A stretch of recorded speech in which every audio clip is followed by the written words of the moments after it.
We really like the freedom that we have when we live in a van, and we can also combine it very well with our work.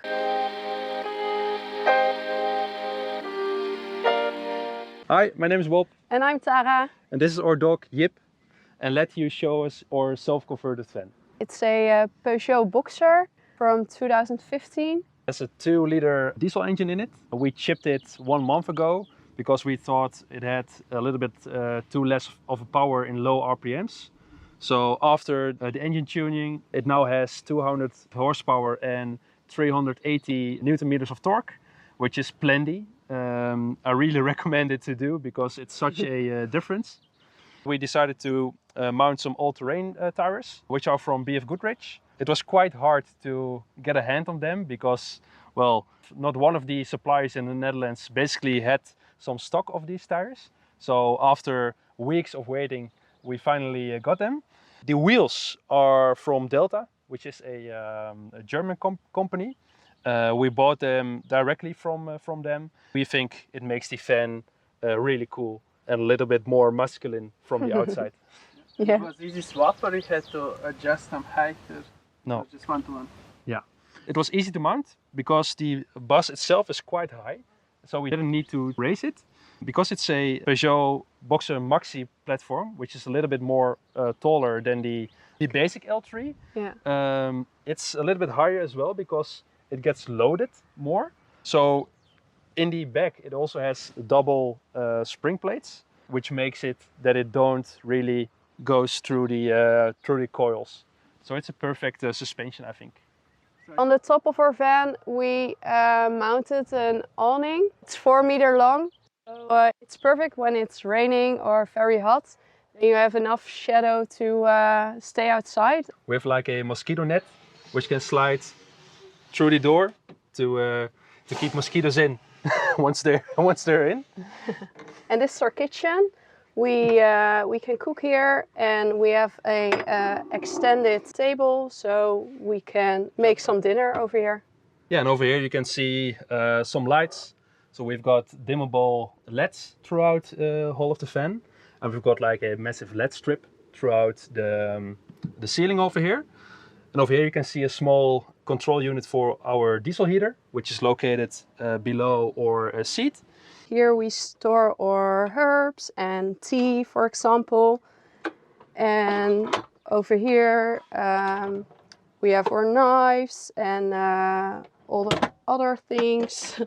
And over here we have our plates and wine glasses, very important. So yeah, that works perfect for us. Yes, over here we decided to go for a 2-stove pit. This is the only thing that is linked to our gas. We've got a very big gas tank in the back of the van. It contains like 30 liters of gas. So we can cook 3 months with a full bottle of gas. And it works perfectly for now.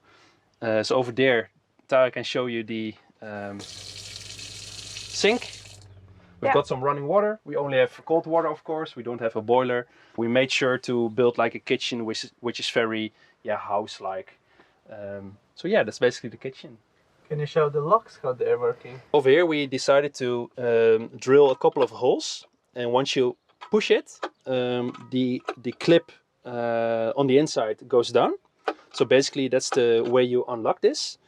And over here on the inside we have like a little plastic strip which is bolted to the top of the kitchen. So that way it's easily lockable. And to make sure it doesn't slide open anyway, we decided to make some clips on the lower part of the drawers as well. Just on this drawer because it's very big and very heavy. Yeah. The other drawers we only decided to go with the simple lock like we just showed you. Yeah. Now we're sitting on our swivel seats we installed. They are perfect for us because we are here in a very big sitting area. And over here we installed some aftermarket curtains, which we can easily slide to the top and also down once it gets darker. Yeah, and over here the same. It works perfect. It's a very simple system. I think it's by Dometic. Over here we have a small storage area. It's a bit of a mess, but that's why we have the front, which if it closes you don't see anything.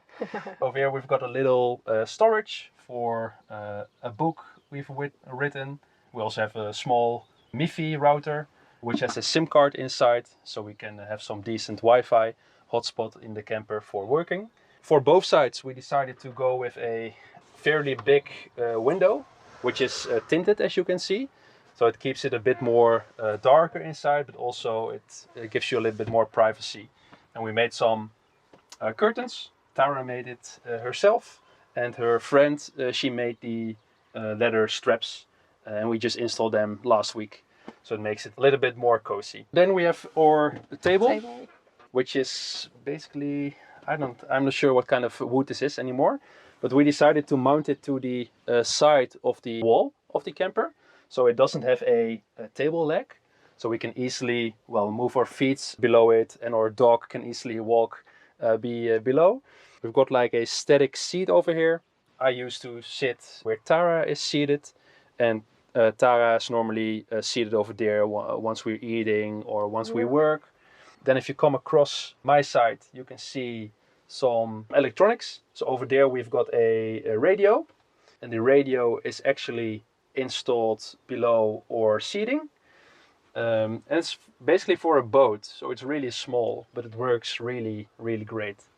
And we've got a small monitor for monitoring the actual voltage of our batteries, because we've got some solar panels on top, which makes the campers sustainable. How many solar panels, watts, and batteries? We have 3 solar panels from NDS, and they have a capacity of 450 watts. In total? In total, yeah. And the batteries? The battery has a capacity of 200 amps. Lithium? No, AGM. Yeah, we don't have an inverter yet, but that's on our list. We really want inverter, but we're not finished with the build, so we have to do that. Still some stuff to do. Yeah. So when did you start your project?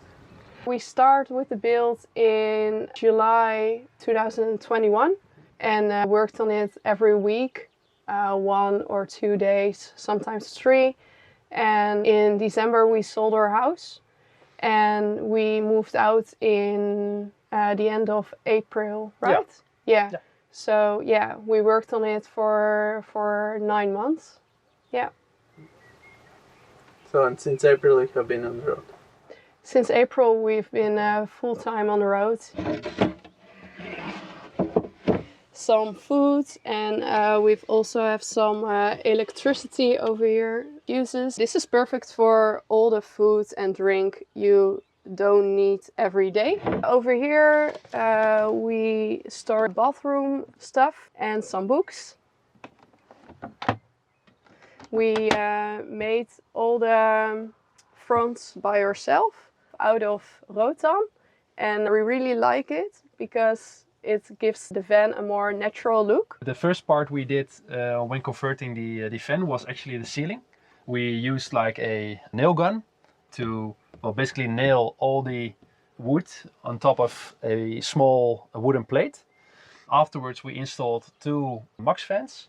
We also have 1 in the back, and they are just very ideal to have some kind of airflow in your camper. The one over here we usually make sure it flows air in, and on the other side we face it outwards, so we have some kind of circulation going. And it's really, really comforting, especially on really hot days. This is our multifunctional cabin. It's here we store all our laptop and electronic stuff. And over here is our fridge. It's a 85 liters fridge, which is pretty big, but not that big. And over here we have our wardrobe with our jackets in it, which is perfect when it rains. And over here is our composting toilet, which works pretty well when you have to go to the toilet. Over here we have our overhead cabinets, and here we store our coffee stuff. so we can steam some water to make cappuccino. And here we make some coffee, the AeroPress and the mocha pot. So yeah, we use it every day, so that's why we store it over here. And here we have some pasta, coffee, sugar, rice, everything you need to make a nice meal. And yeah, over here some more food storage, some creative storage. If I want to make some jewelry or camera stuff. Yeah, so And some enough- medicines. yeah, enough space to put everything behind doors. Our bed is 1 meter 45 by 1 meter 95. So yeah, it's perfect for 2 persons.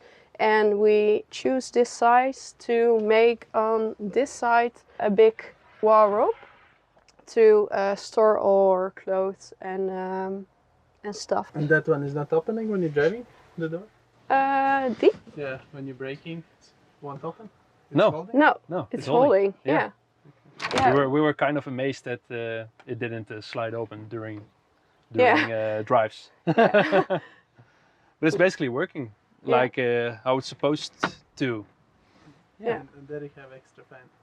Yeah, and Yeah. over here we have the extra fan with a little slide over, so we can make it dark. We also put some extra locks on our van to be more secure and feel safe when we leave the van alone. Yeah, that works very easily. Put a key in it and it swaps easily to the other side of the door. So this is our garage. Here we store a lot of stuff, especially for grill and barbecuing, or seats, and some winter clothes. And yeah, also our electricity part is here. Here we have the batteries we talked about earlier. We've got some other electricity going on, which basically, well, provides our whole fan of 12 volts. In the back, I don't know if you can see, we've got a big gas tank. On the left side, we have a very big water tank. It contains 140 liters. So we can easily spend 1 week, sometimes more than a week, with it before it's completely empty. And of course, when you take a look at this, we still have to do some work because we have to make it nice and squarey with some nice doors. But that's the part we still have to finish. We decided not to have a shower because it takes a lot of room on the inside. And right now it makes it very roomy and spacious. We have a shower, but it's like small pump which we can put in like a bucket of water and we can shower outside. And that's basically how we shower when we're not up on a camp spot, basically, and in nature. So that's why we didn't build a big shower inside of the fan. Would you still do it by yourself or invite some contractors? No, I think we will still do it by ourselves, but we will take some more time off. When we built this one, we did a lot of work in the evening hours and a lot of work in the weekends. And it's very challenging to do when you have a very busy job schedule. So that's why I would recommend to take some time off and basically do all the work. Yeah, I totally agree. During your full-time work week, basically. And I think once you do that, you can finish your project in 1 or 2 months.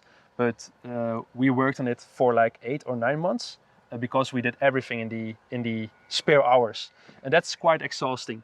So that's what we would do differently in the next build. And how much was the money-wise? Money-wise, a lot. 15? I think all the stuff we spent on the building process, so inside and on the outside, we easily hit 15,000 euros. Yeah. The wheels were quite expensive. The solar panels are quite expensive. And of course the wood. Not every panel is cut perfectly, so sometimes you have to double buy the exact same wooden panel. So I think 15, and we paid around 23 for our fan. Yeah. So in total, I think 35-ish, 40. But we didn't take a look at all the exact numbers. No. Yeah. And have you been weighting it? How much is it weighing now? I think it weighs around 3,000. 3,200 kilograms empty, Without water? without water, with gasoline. But it was unpacked. So when you pack it full with all the stuff we have inside and with water, I think we crossed the 3,500 limit. But yeah, we tried to keep things as light as possible for how you can manage it for a self-build. So not too much wood, not too thick. Of course, on some places you just need some thick wood, because otherwise you will go through your bed, for example. But yeah, that's how much it weighs. Bob is an online marketer. Yeah, so basically I run Google Ads for a lot of different companies, and it can work from everywhere in the world. So also from a camper van. So all we need is good internet and 12 volt to power up our devices, basically. And Tara has her own blog about fan building and also some stuff around it, where she writes a lot of articles, gives a lot of tips when you want to get started with building out your own fan and stuff like that. Yeah, and choosing the right fan, which one fits all your needs, and yeah, that's very nice to do. And as Bob says, it's perfect for us to work and live in such a small place. Yeah, it's a great combination. If you're interested in self-building vans and all the stuff around this topic, you can follow me on Instagram or my website, ciaocampers.com. I hope you enjoyed this tour. I will leave Tara's and Bob's social media links in the description below, and see you the next one. Bye!